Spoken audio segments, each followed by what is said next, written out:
Now, for more on the UK Job Centre ban on sex job ads, we're joined by the UK Employment Minister, Chris Grayling, and the founder and owner of the Pussycat Dolls strip clubs, Dorothy Gilmore. What are you doing? Just a little promotion, my dear. No, you're not. Really? Yes, Mr. Grayling. Good evening. Though must say, frightfully unimpressed with that defamatory image of David Cameron. Many aren't impressed with your ban on Job Centre sex job ads. What's the idea? Is there an idea? What's the big idea behind it? Well, it's to protect desperate, unemployed people from feeling they have to take jobs they may feel uncomfortable with. And if people aren't comfortable taking jobs in sewers, supermarkets, fast food chains, or as a doorman facing the odd riot or two, you're going to ban those? Isn't that the extension of your narrow logic? I beg your pardon. If you can answer the question. It's perfectly clear.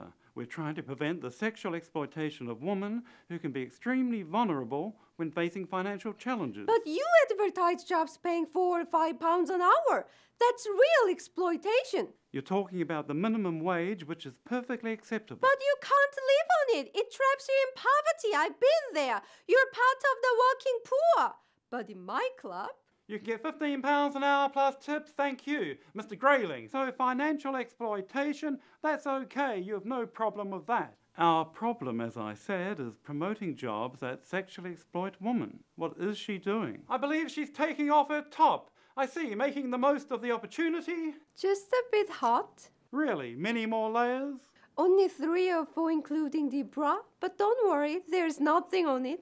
Mr. Grayling, a University of Leeds study of lap dancers found the majority enjoyed working in the industry, earned £24,000 to £48,000 a year, and concluded they didn't feel exploited or pressured, as you say. That may be true, but for the Job Centre to promote jobs for women withering around naked on stage or webcam, jiggling their breasts up and down, around and around, is entirely inappropriate, not right. That's just your silly little view. It's the view of the government. Really, in April 2010, you said people who run bed and breakfasts in their homes should have the right to reject homosexual guests.